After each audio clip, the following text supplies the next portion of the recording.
అందరికీ జై శ్రీరామ్, జై ఆంధ్ర.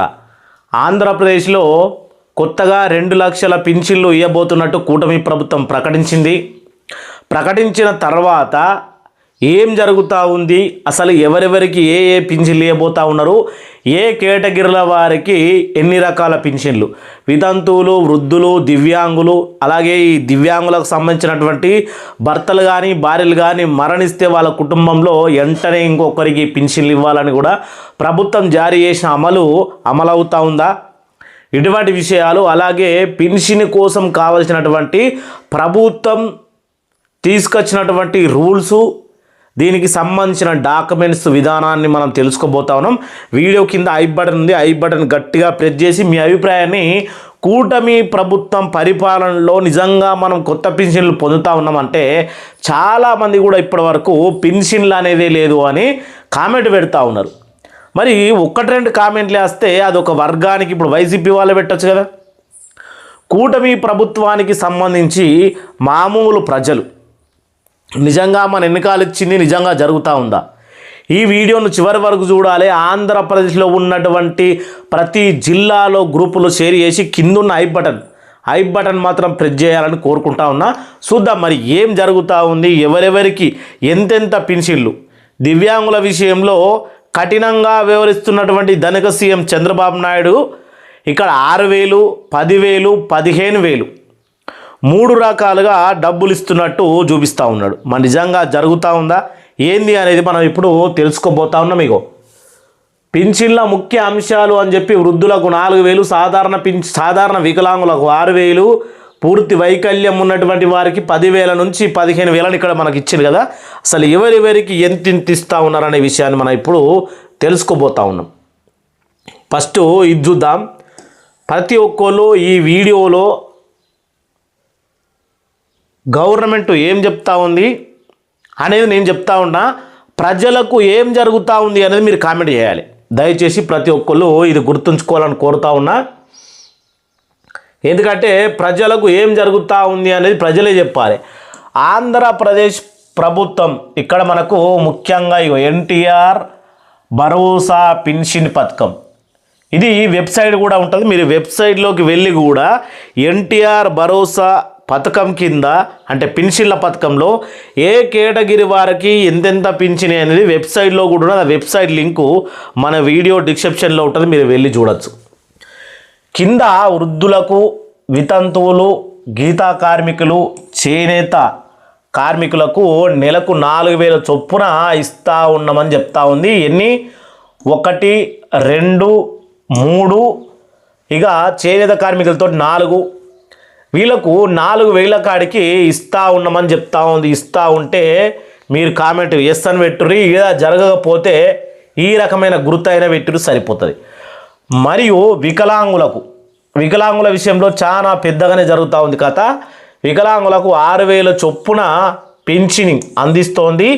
పూర్తి వైకల్యం ఉన్న వారికి మరియు దీర్ఘకాలిక వ్యాధిగ్రస్తులు అంటే దీంట్లో మంచానికి పరిమితమైన వారు, పక్షవాతానికి వచ్చిన వారు, ఇటువంటి సంబంధించి ఇప్పుడు మనం చూడబోతా ఉన్నాం. మీకు 10,000 రూపాయలు నుండి 15,000 వరకు ఇస్తూ ఉన్నారట.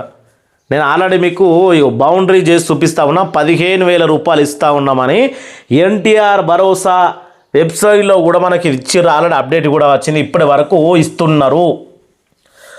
రాష్ట్రంలో అర్హులైనటువంటి కొత్త లబ్ధిదారులకు పింఛన్ల మంజూరు పైన ప్రభుత్వము కసరత్తు చేస్తూ ఉందని కూడా ఇస్తూ ఉన్నారు. నిజంగా కసరత్తు జరుగుతూ ఉందా, లేకపోతే ఓన్లీ ఈ పేపర్ స్టేట్మెంట్లకు, అలాగే అక్కడక్కడ అసెంబ్లీలో ఎమ్మెల్యేలు, మంత్రులు మాట్లాడే విధానాలకు సరిపోతూ ఉందా అనే విషయాన్ని మీరు స్పష్టంగా కామెంట్ చేయండి. ఇప్పుడు పింఛన్ల ముఖ్య అంశాలు తెలుసుకుందాం. ఇక్కడ ఏమిచ్చారు? ఎన్టీఆర్ భరోసా పింఛన్ పథకంలో ఎవరెవరికి ఎంత ఇస్తూ ఉన్నాము. ఇప్పుడు ముఖ్య అంశాలంటే ఏ వర్గానికి ఎటువంటి ప్రాబ్లం ఉంటే ఎంత ఇస్తాం, అది ముఖ్య అంశాలు. ఇది చూసిరు కదా, చూడకపోతే మళ్ళీ మీరు వీడియోను వెనకాకు పెట్టి చూడొచ్చు. ఇప్పుడు మనకు కనబడతా ఉన్నటువంటి ఈ విషయము పింఛన్ల ముఖ్య అంశాలు.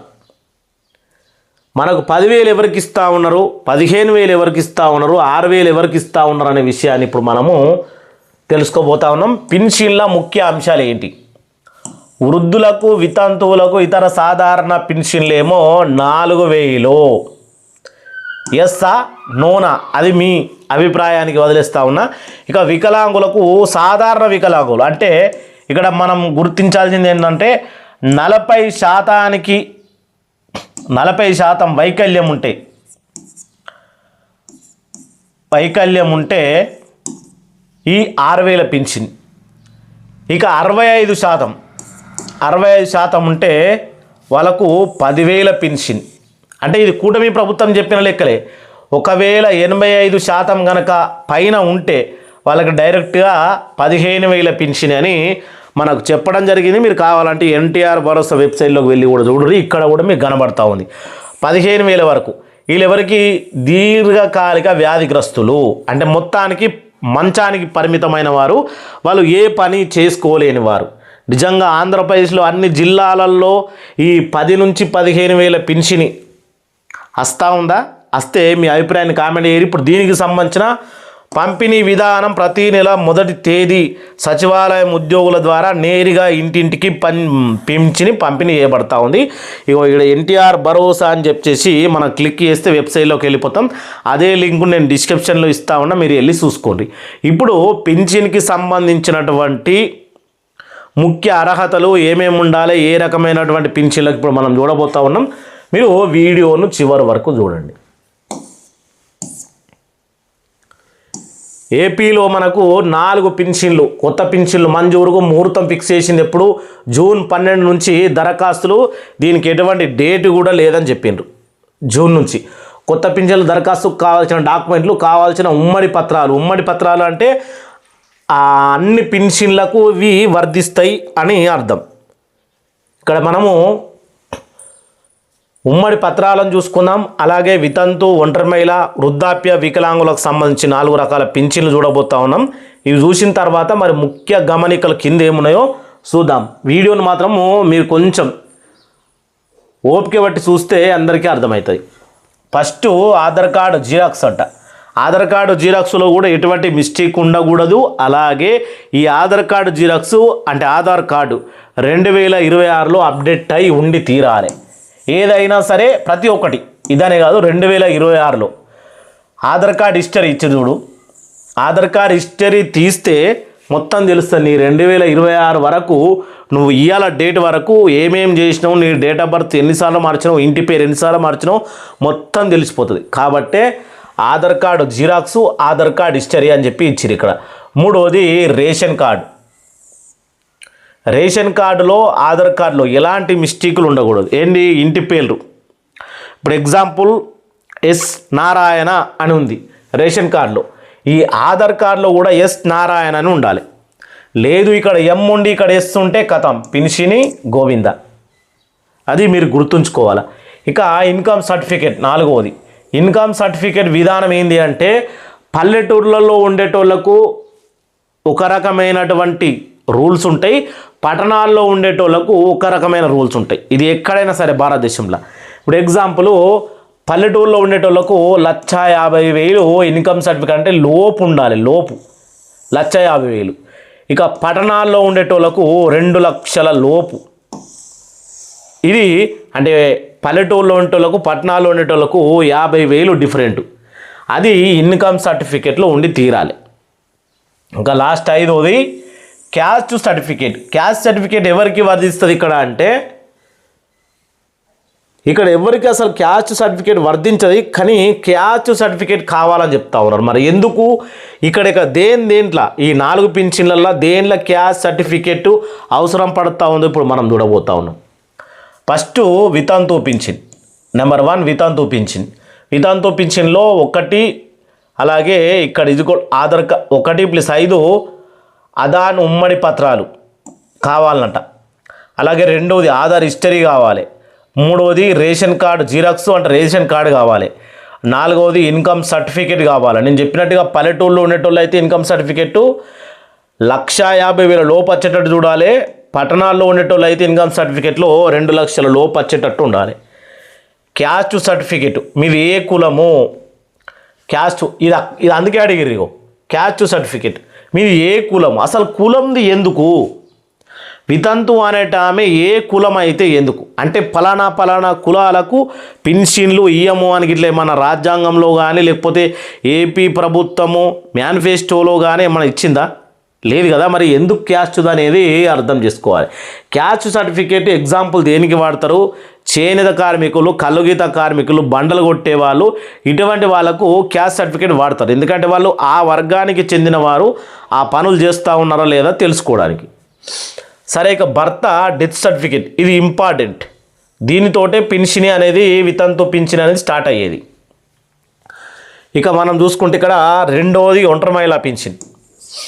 ఒంటరి మహిళా పింఛన్లో ఏమేమి ఉంది అంటే సేమ్ టు సేమ్ 1-2+ ఆధార్ ఉమ్మడి పత్రాలు. మరి వాళ్ళు ఏమేమి అడుగుతారు అనేది ఉమ్మడి పత్రాలు ఇవే 5 ఉమ్మడి పత్రాలు ఇవే. Aadhaar card, history, ration card, income certificate, caste. ఇది మళ్ళీ ఇక్కడ క్యాస్ట్ కూడా ఇచ్చారు. ఈ 5 ఉమ్మడి పత్రాలు అనేవి ప్రతి దాంట్లో ఇచ్చారు. వికలాంగుల పింఛన్లు ఉన్నది, వృద్ధాప్య పింఛన్లు ఉన్నది. 1, 2, 3, 4, 5 ఈ ఉమ్మడి పత్రాలు ఉండాలన్నట. తర్వాత రెండోది ఆధార్ హిస్టరీ. ఈడ కూడా ఆధార్ హిస్టరీ ఇచ్చారు కదా. రేషన్ కార్డు, ఈడ కూడా రేషన్ కార్డు ఇచ్చారు. ఓకే. ఇన్కమ్ సర్టిఫికేట్ ఇక్కడ మనం చూసుకుంటే income certificate same to same అందరికి ఇదే వర్తిస్తుంది. క్యాస్ట్ సర్టిఫికేట్ కూడా ఇచ్చారు ఒంటరి మహిళా పింఛన్కి. ఒంటరి మహిళా పింఛన్కి క్యాస్ట్ సర్టిఫికేట్కి ఏం సంబంధం ఉందో అర్థమవుతలే. గవర్నమెంట్ కోర్టు ద్వారా విడాకుల సర్టిఫికేట్. ఒంటరి మహిళ అంటే ఇక్కడ మనకు విడాకుల సర్టిఫికేట్ అంటే కొంతమంది మొత్తానికే పెళ్లి చేసుకోరు. మొత్తానికే సంథింగ్ ఏమైనా ప్రాబ్లం ఉండా లేకపోతే వాళ్ళకి ఇష్టం లేకనా కొందరికి పెళ్ళి అంటే సంసారం అంటే విరక్తి ఉట్టి కూడా పెళ్ళిళ్ళు చేసుకోరు. మరి ఇక్కడ కోర్టు నుంచి విడాకులు తీసుకున్నటువంటిది అడుగుతూ ఉన్నారంటే తెలియదు. మరి అటువంటి వాళ్ళకి ఎట్లా? ఇది ఇప్పుడు ఆంధ్రప్రదేశ్లోనేమో కోర్టుకు సంబంధించి విడాకుల సర్టిఫికేట్ అడుగుతూ ఉన్నారు. ఒంటరి మహిళ అంటే ఎవరికి ఈ పెళ్ళి అయ్యి విడాకులు తీసుకున్న వారికి కోర్టు నుంచి మనం తీసుకున్నటువంటి విడాకుల సర్టిఫికేట్ అడుగుతారు. ఓకే. ఒంటరి మహిళ అంటే మొత్తానికి మళ్ళీ పెళ్లి చేసుకున్న వాళ్ళు ఉంటారు చూడు, వాళ్ళకు ఎంఆర్ఓ వెరిఫికేషన్ ఉంటుంది. అంటే అవును ఈమెకు కుటుంబానికి సంబంధం లేదు, ఒంటరిగానే ఉంటుంది, ఈమెకు పెళ్లి కాలేదు, పిల్లలు ఎవరు లేరు అని ఒంటరి మహిళకు ఎంఆర్ఓ వెరిఫికేషన్ సర్టిఫికేట్ కూడా కావాలి. మరి ఇక్కడ ఇవ్వలేరు కదా. ఇక్కడ ఎంఆర్ఓ సర్టిఫికేట్ కూడా కావాలి వెరిఫికేషన్. మరి దాని గురించి అయితే ఇక్కడ ఇవ్వలే. ఇది ఒంటరి మహిళా పింఛన్కి. ఇక వృద్ధాప్య పింఛన్కి సేమ్ ఉమ్మడి పత్రాలు 5 కావాలి. తర్వాత Aadhaar card, history, ration card. ఇక్కడ ఎవరు ఇది ఇచ్చింది అసలు? ఇది రేషన్ కార్డు, 4వది రేషన్ కార్డు. ఎన్ని రేషన్ కార్డులు కావాలి? 5వది ఇన్కమ్ సర్టిఫికేటు. ఇక్కడ వయసు 50 సంవత్సరాలు పైబడి ఉండాలి. మరి దీనికి కావాల్సిన పత్రం చెప్పలే. అసలు వయసును దేంతోటి గుర్తించబోతా ఉన్నారు. వయసును దేంతోటి గుర్తిస్తారు? ఎగ్జాంపుల్ ఆధార్ కార్డు లేదంటే రేషన్ కార్డు దేంతోటి గుర్తిస్తారు వీళ్ళు. ఇక్కడ ఈ ఎవరికి వృద్ధాప్య పింఛన్ కావాల్సింది ఏజీ ధృవీకరణ.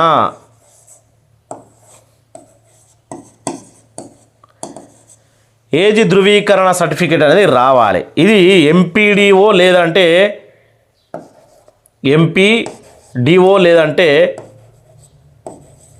ఎంఆర్ఓ వీళ్ళిద్దరిట్లలో ఎవరన్నా ఇస్తారు ఖచ్చితంగా. ఏది అంటే ఏజ్ ధృవీకరణ పత్రం. మరి ఇక్కడ ఇవ్వాలి కదా, అది ఇవ్వలేరు. మరి కూటమి ప్రభుత్వం ఏం చెప్తా ఉంది, ఎవరికి ఏం అర్థమైందో చెప్పాలి. ఇక్కడ సేమ్ వికలాంగులు. ఇప్పుడు వికలాంగులు చూసుకుంటే అందరికీ సేమ్ టు సేమ్ మళ్ళా 5 ఉమ్మడి పత్రాలు, Aadhaar card, history, ration card, income certificate, caste certificate, government డాక్టర్ల ద్వారా సదరం సర్టిఫికేటు. దీంతోనే పెన్షన్ అనేది దివ్యాంగులకు ఇవ్వడం జరుగుతుంది. సదరం సర్టిఫికేట్లో మనం ఇందాక చూసుకుంటే 40% ఉన్న వాళ్ళకి 6,000, 65% పైగా ఉన్నవారికి 10,000, 85% ఉన్నవారికి 15,000 వరకు అన్నట్టుగా మనకు వినబడతా ఉంది. మరి ఏది నిజం అనేది మీరు కామెంట్ చేయాలి వీడియో కింద. ఇప్పుడు మనం చూసినట్టు ముఖ్యంగా 5 ఉమ్మడి పత్రాలు ఇక మనకి ఇచ్చారు కదా కావాల్సిన ఉమ్మడి పత్రాలు. ఓకే, 5 రెడీగా ఉన్నాయి. మళ్ళీ ఇంట్లో కూడా అవే ఉన్నాయి. ఏది దేనికి కావాలి? సరే ఓకే, ఇవన్నీ రెడీ చేసుకున్నాం. అసలు పింఛనీలు ఎన్ని ఇవ్వబోతా ఉన్నారు? ఇంత పెద్ద ఆంధ్రప్రదేశ్లో ఎవరెవరికి పింఛన్ ఇవ్వబోతా ఉన్నారు, 2 లక్షల పింఛన్లు ఏ మూలకు సరిపోతాయి, ఏ వర్గానికి సరిపోతాయి అనేటటువంటి విషయాన్ని కూడా ఒకసారి అర్థం చేసుకోవాలి. ఇప్పుడు ఇది పూర్తిగా చూసాం కదా, దీని కింద ఇంకేముందో చూడబోతా ఉన్నాం.